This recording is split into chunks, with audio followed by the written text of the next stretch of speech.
Japan airlines की flight 123 Tokyo से इतामी airport के तरफ आगे बढ़ रही थी। इस फ्लाइट में 509 यात्री और 15 क्रू मेंबर्स सवार थे। उड़ान के कुछ ही मिनट बाद विमान को एक गंभीर समस्या का सामना करना पड़ा। विमान तेजी से नियंत्रण से बाहर हो गया और पायलटों के पास बस थोड़ा सा ही नियंत्रण बचा था। यात्री घबराहट में थे और पायलट विमान को सुरक्षित उतारने की पूरी कोशिश कर रहे थे, लेकिन समय तेजी से बीत रहा था और पहाड़ सिर्फ कुछ ही मिनट की दूरी पर था। विमान की पूंछ का हिस्सा टूट चुका था और केबिन में हवा का दबाव तेजी से कम हो रहा था। यात्रियों के चेहरे पर डर और घबराहट साफ दिखाई दे रही थी। कॉकपिट में पायलट हर संभव प्रयास कर रहे थे कि वे विमान को नियंत्रण में ला सकें, लेकिन विमान लगातार नीचे की ओर जा रहा था। चारों तरफ चीख पुकार और अफरा तफरी मची हुई थी। क्या पायलट विमान को सुरक्षित लैंडिंग करवा पाएंगे या यह दिन एविएशन के इतिहास में एक और काला अध्याय बन जाएगा? चलिए इस अनकही और रोमांचक कहानी के रहस्यों से पर्दा उठाते हैं।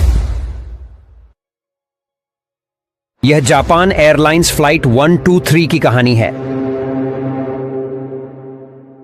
12 अगस्त 1985 की शाम को 509 यात्रियों और 15 क्रू सदस्यों ने जापान एयरलाइंस की एक बोइंग 747 विमान में टोक्यो के हानेडा एयरपोर्ट पर सवार होते हैं। वे ओसाका जा रहे थे, जो कि दक्षिण पश्चिम में टोक्यो से लगभग 1 घंटे की दूरी पर है। उस समय यह रूट जापान में सबसे व्यस्त था, जिसका उपयोग करके हजारों लोग हर दिन यात्रा करते थे। इस दिन फ्लाइट 123 पूरी तरह से भरी हुई थी। यह जापानी छुट्टी ओबोन का मौसम था और कई यात्री अपने होम टाउन लौट रहे थे। ओबोन जापान का एक पारंपरिक त्योहार है जो पूर्वजों की आत्माओं का सम्मान करने के लिए अगस्त में मनाया जाता है। इस दिन लोग नृत्य करते हैं, मंदिरों में प्रार्थना करते हैं और अपने पूर्वजों की कब्रों की सफाई करते हैं। यह समय परिवार के पुनर्मिलन का होता है। वे यह नहीं जानते थे कि वे जिस विमान में सवार हो रहे हैं उस विमान में एक गंभीर कमजोरी छिपी हुई है जो वर्षों से बिना किसी की नजर में आए कैंसर की तरह बढ़ रही है। आज उड़ान के कुछ ही मिनटों बाद यह कमजोरी अपने चरम पर पहुंच जाएगी। यह उड़ान पायलट्स के लिए एक विशेष अवसर था। कैप्टन की सीट पर 39 वर्षीय फर्स्ट ऑफिसर युताका ससाकी बैठे थे। वे इस उड़ान में कैप्टन के रूप में काम कर रहे थे, जबकि असली कैप्टन उनकी निगरानी कर रहे थे। ससाकी के पास कुल मिलाकर लगभग 4000 घंटों का अनुभव था और वे पिछले 6 वर्षों से बोइंग 747 के फर्स्ट ऑफिसर थे। इस उड़ान में उन्हें यह साबित करना था कि वे फर्स्ट ऑफिसर से कैप्टन बनने के लिए काबिल हैं। उनके दाईं ओर और उनकी निगरानी में 49 वर्षीय अनुभवी कप्तान मासामी तकाहामा बैठे थे। तकाहामा 1966 से उड़ान भर रहे थे और उनके पास 12,000 घंटे से अधिक का उड़ान अनुभव था। तीसरे क्रू सदस्य फ्लाइट इंजीनियर 46 वर्षीय हिरोशी फुकादा थे। फुकादा के पास लगभग 10,000 उड़ान घंटे का अनुभव था और वे 747 पर लगभग 4,000 घंटे काम कर चुके थे। फुकादा पूरे दिन उड़ान भर रहे थे और यह उनकी आज इस विमान पर तीसरी उड़ान थी। अन्य 2 पायलट इस उड़ान के लिए हनेदा एयरपोर्ट पर उनके साथ शामिल होते हैं। इस अनुभवी क्रू के साथ यात्रियों को सुरक्षित हाथों में माना जा सकता था, लेकिन इस दिन जिन आपात स्थितियों का सामना उन्हें करना पड़ेगा उसके लिए उन्हें वास्तव में कभी ट्रेंड नहीं किया गया था। शाम के 6:05 पर फ्लाइट 123 रनवे के तरफ आगे बढ़ता है। यह गर्मियों की शाम थी और पूरे दिन जापान देश में तूफान आ रहे थे। इन तूफानों से बचने के लिए पायलट्स ने अपने सामान्य रूट के बजाय समुद्र के ऊपर से उड़ान भरने का फैसला किया। यह उड़ान बहुत छोटी थी, इतनी छोटी कि जैसे ही यह 24,000 फीट की क्रूजिंग ऊंचाई पर पहुंचेगी यह फिर से उतरना शुरू कर देगी। शाम के 6:12 पर फर्स्ट ऑफिसर ससाकी ने विमान को रनवे के साथ लाइन में लगाया और टेक ऑफ पावर लगाया। कुछ ही पलों में विशाल जेट और उसमें सवार 524 यात्री और क्रू सदस्य हवा में थे। फ्लाइट 123 टोक्यो बे के ऊपर से चढ़ाई करते हुए ओसाका की ओर धीरे धीरे मुड़ रही थी। पहले कुछ मिनटों में सब कुछ योजना के अनुसार चला। इंजन द्वारा लाया गया हवा केबिन में फीड किया जा रहा था ताकि केबिन के अंदर का एयर प्रेशर बाहर के एयर प्रेशर से अधिक हो सके। जैसे जैसे विमान चढ़ाई कर रहा था वैसे वैसे बाहर की हवा पतली हो रही थी और केबिन के अंदर की हवा और बाहर की हवा के बीच दबाव का अंतर बढ़ता गया। कॉकपिट में फ्लाइट इंजीनियर केबिन के दबाव की निगरानी कर रहे थे ताकि यात्रियों के लिए हवा सांस लेने लायक केबिन में बनी रहे। लेकिन उन्हें और विमान में मौजूद किसी को भी यह नहीं पता था कि विमान के पिछले हिस्से में मौजूद बल्क हेड, जो केबिन की प्रेशराइज्ड हवा को केबिन से बाहर निकलने से रोके रखता है,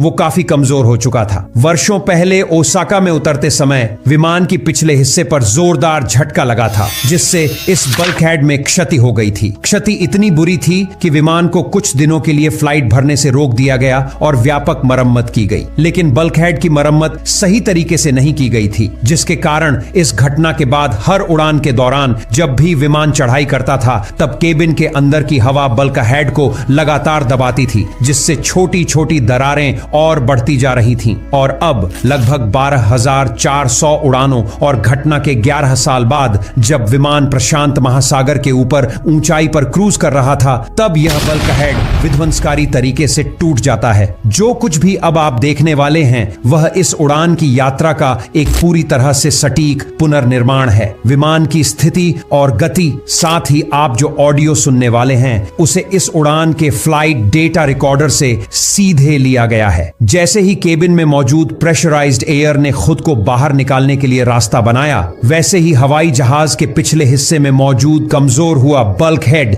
एक धमाके के साथ विमान से अलग टूट कर निकल जाता है। केबिन के अंदर अचानक से हंगामा मच जाता है। बल्क हेड टूटने से विमान के अंदर का दबाव अचानक कम हो जाता है, जिससे पीछे का हिस्सा क्षतिग्रस्त हो जाता है। इस दुर्घटना में विमान की टेल का हिस्सा भी टूट जाता है, जिसमें महत्वपूर्ण कंट्रोल सिस्टम होते हैं। हाइड्रोलिक सिस्टम काम न करने के कारण पायलट्स के पास विमान के रडर, एलिवेटर्स और एयरलॉन को नियंत्रित करने का कोई तरीका नहीं बचा। बल्कहेड के टूटने के बाद हाइड्रोलिक सिस्टम की विफलता के कारण पायलट्स के पास कोई वैकल्पिक तरीका नहीं था जिससे वे विमान को सुरक्षित रूप से लैंड कराए। यात्री केबिन में जो भी चीज बंधी नहीं थी वह बाहर की ओर जाने लगी। ऑक्सीजन मास्क तुरंत गिर गए और यात्रियों ने जल्दी से उन्हें अपने चेहरों पर लगा लिया। कॉकपिट में डीकंप्रेशन का अलार्म बजने लगता है। कैप्टन ने तय किया कि उन्हें तुरंत टोक्यो लौटना चाहिए और वहां लैंड करना चाहिए। उन्होंने ट्रांसपॉन्डर में स्क्वॉक कोड 7700 सेट किया, जो कि यूनिवर्सल डिस्ट्रेस सिग्नल है। फिर उन्होंने फर्स्ट ऑफिसर को विमान को दाईं ओर मोड़कर टोक्यो की ओर वापस ले जाने का निर्देश दिया। लेकिन जैसे ही विमान दाईं ओर मुड़ा, विमान झुकने लगता है।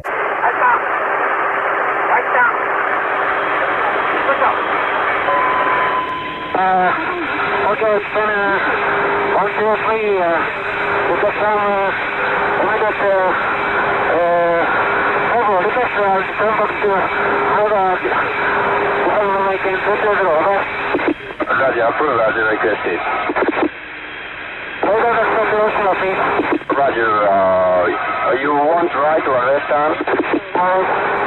Right hand, right heading 090, red avance to Hiroshima.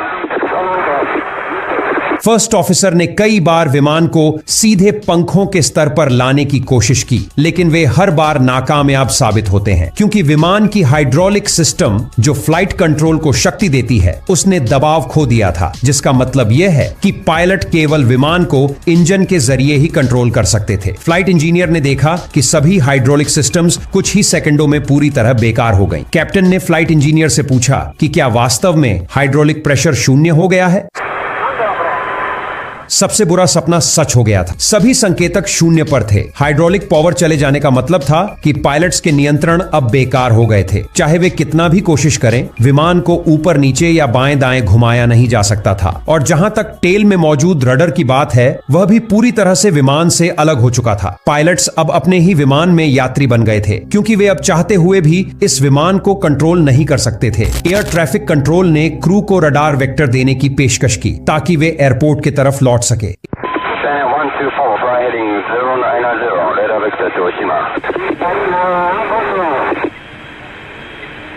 Ground control, Roger, understood.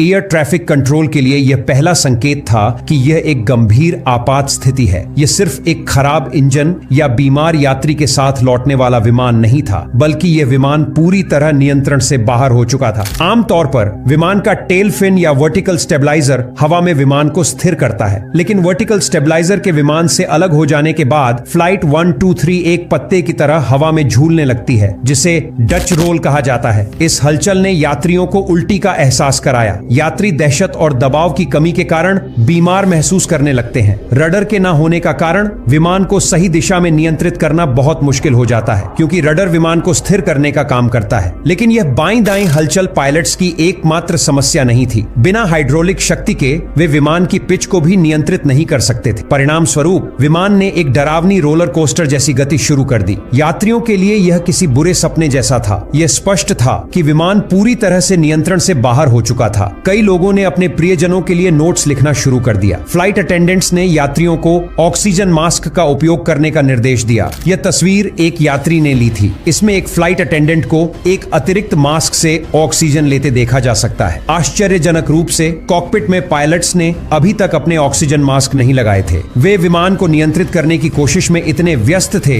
कि उन्होंने इसके बारे में सोचा भी नहीं। अब हाइपोक्सिया यानी कि ऑक्सीजन की कमी होने लगी थी। 24,000 फीट की ऊंचाई पर जमीन की तुलना में आसमान में केवल 1/3 ऑक्सीजन होती है। ऑक्सीजन की कमी के कारण पायलट्स की सोचने की क्षमता कम होने लगी थी। टोक्यो एयर ट्रैफिक कंट्रोल ने फ्लाइट को कॉल किया, लेकिन पायलट्स का ध्यान आपात स्थिति और हाइपोक्सिया के कारण इतना भटक गया था कि उन्होंने कंट्रोलर की कॉल का जवाब नहीं दिया। जापान के ऊपर फ्लाइट 123 के पायलट और उनके 500 से अधिक यात्री अब अपने ही दम पर थे। हालांकि विमान के एक हिस्से पर पायलट्स का अभी भी नियंत्रण था, यानी कि इंजन पर। लेकिन क्या वे सिर्फ इंजन का उपयोग करके विमान की गति को नियंत्रित कर सकते थे? थ्योरी के हिसाब से पायलट इंजन की शक्ति को सही समय पर नियंत्रित करके विमान की ऊपर और नीचे की गति को कम कर सकते हैं। वे विमान के चढ़ाई करने पर इंजन की शक्ति कम करके और फिर उतरते समय इसे बढ़ाकर चढ़ाई को नियंत्रित कर सकते हैं। लेकिन यह कार्य अत्यधिक कठिन था। मौत उनके सामने थी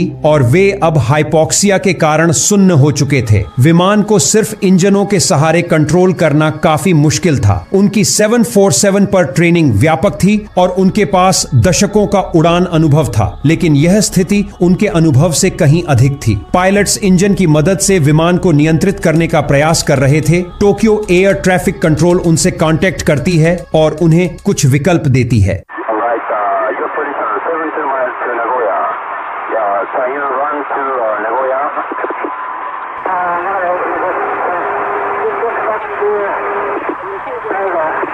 कैप्टन ने फैसला किया कि वह नागोया के बजाय हनेदा एयरपोर्ट लौटना चाहेंगे, जो कि पास में था। हनेदा एयरपोर्ट बड़ा था और वहां अधिक आपातकालीन सेवाएं थीं। उन्हें अपने 509 यात्रियों के लिए हर संभव मदद की आवश्यकता थी। कंट्रोलर ने कैप्टन की आवाज में तनाव सुना और उनकी कार्यभार को हल्का करने के लिए उन्हें जापानी में बात करने की अनुमति दी। इस बीच फ्लाइट इंजीनियर ने इंटरफोन के माध्यम से विमान के पिछले हिस्से के बारे में फ्लाइट अटेंडेंट्स से बात की। वे यह जानने की कोशिश कर रहे थे कि क्या हुआ था। इस समय तक पायलट्स को विमान को हुए नुकसान के बारे में कुछ भी नहीं पता था।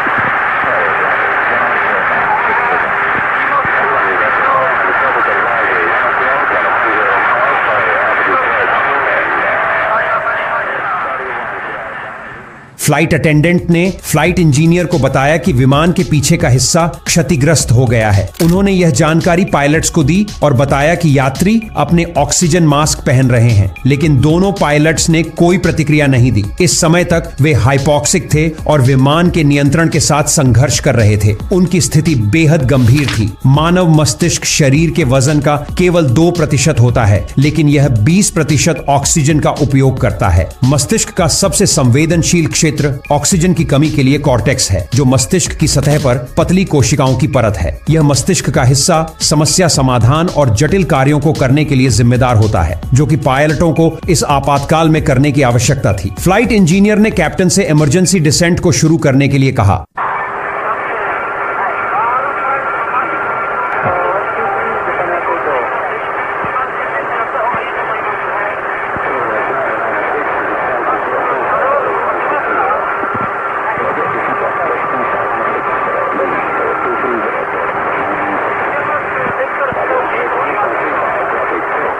इस बार पायलट्स ने जवाब दिया और सहमति जताई कि उन्हें अपने ऑक्सीजन मास्क पहनने और तुरंत उतरना शुरू करने की आवश्यकता है, लेकिन ऐसा नहीं हुआ। सोचने में असमर्थ क्रू ने विमान के नियंत्रण के साथ अपना संघर्ष जारी रखा। थ्रस्ट लीवर की गतिविधियों का सावधानी पूर्वक समय निर्धारण करके पायलट्स ने विमान की गंभीर फुगोइड गति को कम करने में कामयाबी हासिल की। यह उनकी स्थिति में एक महत्वपूर्ण सुधार था और क्रू के लिए आशा का स्रोत था। उन्होंने अब साबित कर दिया था कि वे केवल इंजनों का उपयोग करके विमान की ऊंचाई को नियंत्रित कर सकते थे, लेकिन उन्हें यह भी पता था कि किसी हवाई अड्डे तक पहुंचने के लिए सिर्फ ऊंचाई बनाए रखना ही काफी नहीं होगा। जापान एयरलाइंस ने पायलट्स से उनके स्थिति के बारे में पूछा, क्योंकि जापान एयरलाइंस कंपनी को एयर ट्रैफिक कंट्रोल से सूचना मिली थी कि विमान संकट में है।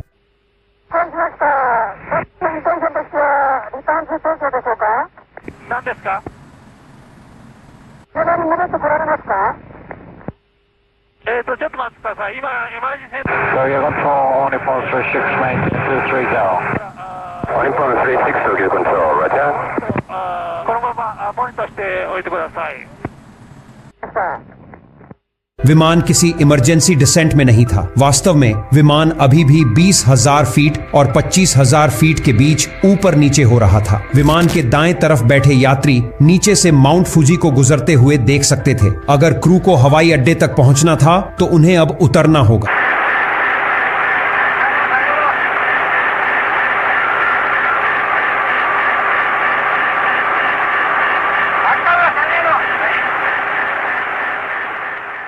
फर्स्ट ऑफिसर ने पूरे बल से कंट्रोल कॉलम को आगे की ओर धकेला, लेकिन कोई फायदा नहीं हुआ। ऐसा लग रहा था कि पायलट्स के कितनी भी कोशिश करने पर भी विमान को उतरने में कामयाबी नहीं मिल रही थी। उन्हें कुछ अलग प्रयास करना होगा। तभी फ्लाइट इंजीनियर को एक विचार आया।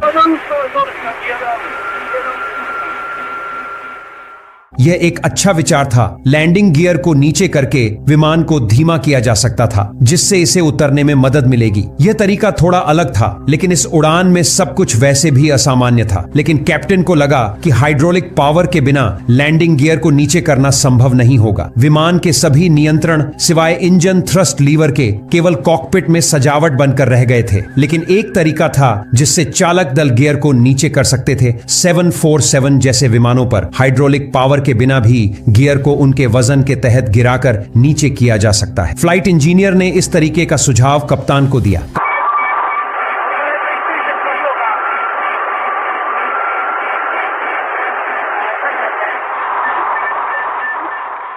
कप्तान को यकीन नहीं था कि अभी गियर को नीचे करना चाहिए या नहीं। वे और फर्स्ट ऑफिसर विमान को स्थिर करने की कोशिश कर रहे थे और किस्मत से वे कुछ सफलता भी पा चुके थे। पायलट्स ने वैकल्पिक गियर एक्सटेंशन विधि आजमाई। धीरे धीरे 747 का विशाल लैंडिंग गियर नीचे गिरने लगा। अब वे इंजन का उपयोग करके विमान को हानेदा एयरपोर्ट की ओर वापस ले जाने की कोशिश करने वाले थे। फर्स्ट ऑफिसर ने विमान के बाएं इंजन को फुल पावर पर धकेला और दाएं इंजन का पावर कम किया। विमान एक तरफ से दूसरी तरफ झूलता रहा, लेकिन धीरे धीरे विमान टोक्यो की ओर मुड़ने लगा। जैसे ही विशाल विमान ने अपना मोड़ लिया, टोक्यो कंट्रोल ने फिर से चालक दल से संपर्क करने की कोशिश की।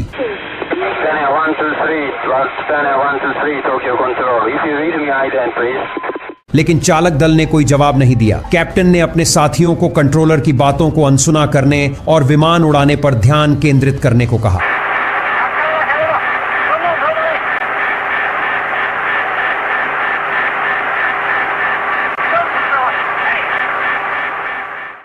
इंजन की शक्ति को कम करके और गियर को पूरी तरह से बढ़ाकर विमान आखिरकार उतरने लगा। टोक्यो छोड़ने के बाद पहली बार विमान अब 20,000 फीट नीचे पहुंचा था। कुछ और 1000 फीट नीचे हवा में पर्याप्त ऑक्सीजन होगी ताकि पायलट सांस ले सकें। इस बिंदु पर वे शारीरिक और मानसिक रूप से थके हुए थे और हाइपॉक्सिक स्थिति में थे। वे यह नहीं सोच पाए कि किस इंजन के थ्रस्ट लीवर को उच्च शक्ति पर रखा जाए ताकि टोक्यो की ओर मुड़ते समय घुमाव को रोका जा सके। इसके बजाय उन्होंने सभी इंजनों की शक्ति को कम कर दिया। उन्होंने जिस घुमाव को टोक्यो की ओर जाने के इरादे से शुरू किया था, वह अब पूरी तरह से जारी रहा। केबिन में यात्रियों की ऑक्सीजन सप्लाई समाप्त होने लगी थी। अगर पायलट विमान को जल्दी से 10,000 फीट पर नहीं ला सके तो वे भी हाइपॉक्सिक हो जाएंगे। जमीन पर दर्शक देख रहे थे कि 747 उनके ऊपर आकाश में उड़ रहा था। कुछ लोगों ने विमान की तस्वीरें ली। इन धुंधली तस्वीरों के बावजूद गायब टेल को साफ साफ देखा जा सकता है। यह स्पष्ट था कि यह विमान गंभीर संकट में था, लेकिन इसके बारे में कुछ करने वाले केवल कॉकपिट में 3 लोग थे और वे भी मुश्किल से टिके हुए थे। जैसे जैसे विमान नीचे उतरता गया, हवा में ऑक्सीजन की मात्रा बढ़ने लगी। धीरे धीरे पायलट्स की मानसिक क्षमता वापस आ गई। हाइड्रोलिक पावर की पूरी हानि एक यात्री विमान में बेहद दुर्लभ घटना है, लेकिन जब भी ऐसा हुआ है परिणाम अच्छा नहीं रहा है। फ्लाइट 123 के पायलट इस तथ्य से अच्छी तरह वाकिफ थे, लेकिन अब वे अपने विमान के नियंत्रण को पुनः प्राप्त करने के लिए पहले से बेहतर स्थिति में थे। कॉकपिट में हाइपोक्सिया के प्रभाव कम होने के बाद वे अपनी समस्या के समाधान के लिए एक टीम के रूप में काम कर पाएंगे। यात्रियों के केबिन में एक फ्लाइट अटेंडेंट ने यात्रियों को घोषणा की कि वे जल्द ही अपनी ऑक्सीजन मास्क उतार सकते हैं।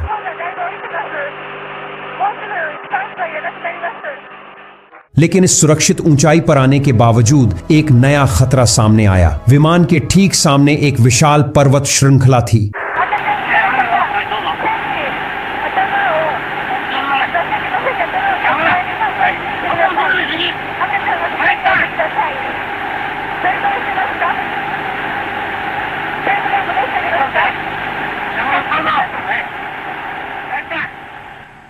सभी इंजन पूरी शक्ति पर चल रहे थे और विमान लगातार ऊपर की तरफ जा रहा था। कैप्टन ने फर्स्ट ऑफिसर को पावर को थोड़ा कम करने के लिए कहा ताकि वे बिना गति खोए चढ़ाई जारी रख सकें और पहाड़ों के ऊपर से जा सके। लेकिन इंजन की शक्ति के माध्यम से विमान की पिच को नियंत्रित करना एक बेहद कठिन काम था, लेकिन पायलट्स के पास यही एकमात्र विकल्प था। अगर विमान को जल्द से जल्द ऊपर जाने से नहीं रोका गया तो विमान स्टाल कंडीशन में चला जाएगा और काफी तेजी से नीचे की तरफ गिरने लगेगा। फर्स्ट ऑफिसर ने कंट्रोल कॉलम को पूरी तरह से आगे धकेला, लेकिन इससे कुछ नहीं हुआ। फिर उन्होंने इंजनों को लगभग आइडल पर खींच लिया और आखिरकार विमान ने नीचे की ओर झुकना शुरू कर दिया। अब केवल 9000 फीट की ऊंचाई पर उड़ता हुआ यह विशाल विमान लगातार नीचे की तरफ जा रहा था। वे अब पहाड़ों के बहुत करीब थे। इंजनों को पूरी शक्ति देने के कारण एक बार फिर से विमान 40 डिग्री नोज अप के साथ ऊपर की तरफ जाने लगता है। विमान एक बार फिर से एक भयावह गोता में प्रवेश कर गया।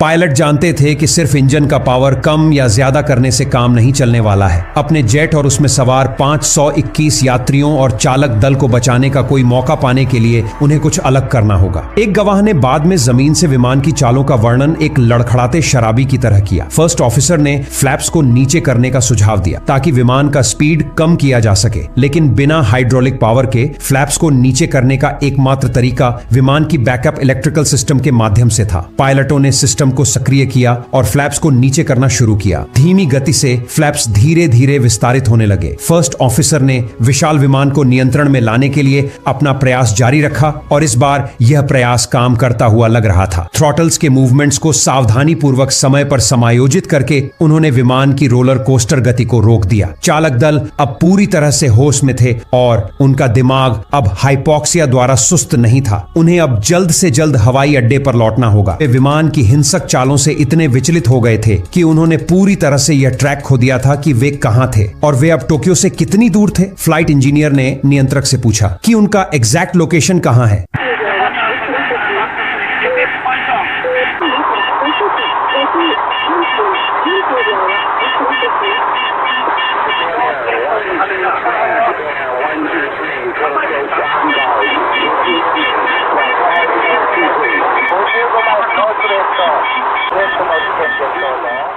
वे हानेदा से 55 माइल्स या 88 किलोमीटर उत्तर पश्चिम में थे। एक 747 के लिए यह बहुत दूर नहीं था। वे कुछ ही मिनटों में उस दूरी को कवर कर सकते थे। अगर वे किसी तरह अपने विमान को घुमा देते तो शायद वे एयरपोर्ट की तरफ लौट जाते। फर्स्ट ऑफिसर ने फ्लैप्स द्वारा बनाई गई ड्रैग को कम करने के लिए थ्रॉटल्स को आगे बढ़ाया, लेकिन फ्लैप्स, जिन्होंने शुरू में पायलटों को विमान को स्थिर करने में मदद की थी, अब धीरे धीरे उनके खिलाफ काम करने लगी। विमान के फ्लैप्स अब धीरे धीरे एक्सटेंड कर रहे थे। फ्लैप्स का एक्सटेंड होना एक पॉइंट के बाद रुक जाना चाहिए था, लेकिन फ्लैप्स लगातार एक्सटेंड हो रहे थे।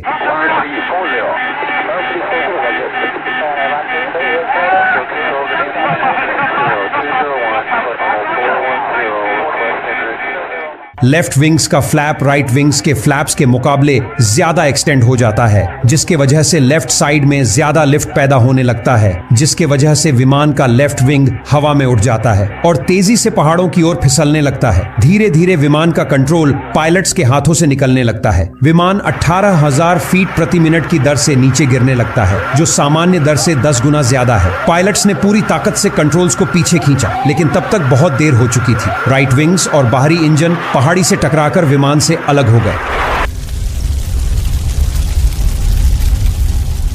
एयर ट्रैफिक कंट्रोलर्स असहाय होकर देख रहे थे जब विमान रडार स्क्रीन से गायब हो गया। उन्होंने पायलटों से संपर्क करने की कोशिश की।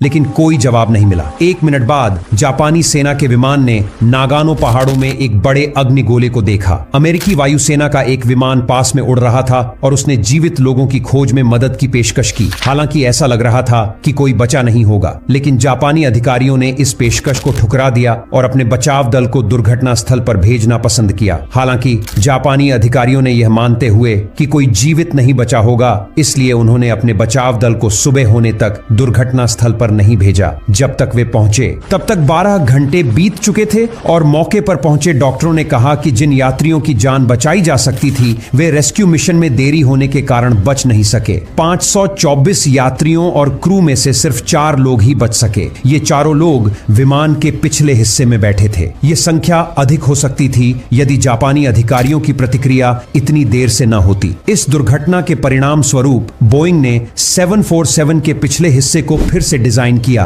ताकि प्लेन में तेजी से दबाव बढ़ने के कारण होने वाली स्ट्रक्चरल फेलियर को रोका जा सके। उन्होंने विमान की हाइड्रोलिक सिस्टम्स को फिर से डिजाइन किया ताकि विमान की टेल में कोई दिक्कत होने पर पूरा कंट्रोल ना चला जाए। जापान एयरलाइंस ने भी अपनी रखरखाव प्रक्रियाओं में बदलाव किया, महत्वपूर्ण मरम्मत कार्यों की सख्त निगरानी करने का आदेश दिया। दुर्घटना के कारण एयरलाइन की सार्वजनिक छवि को बड़ा झटका लगा और दुर्घटना के बाद देश भर में बुकिंग्स में 1/3 से अधिक की गिरावट आई। फ्लाइट 123 आज भी दुनिया की सबसे घातक विमान दुर्घटना मानी जाती है। अगर इससे कोई अच्छा परिणाम निकला है तो वह यह है कि अब दुर्घटना के बाद बचाव प्रयासों को जितना जल्दी हो सके किया जाता है, चाहे किसी के जीवित रहने की संभावना कितनी भी कम क्यों ना हो। इस वीडियो को देखने के लिए धन्यवाद। अगर आप इस तरह की और वीडियो देखना चाहते हैं तो यहाँ एक और वीडियो है। एक बार फिर से देखने के लिए धन्यवाद। मिलते हैं नए वीडियो में।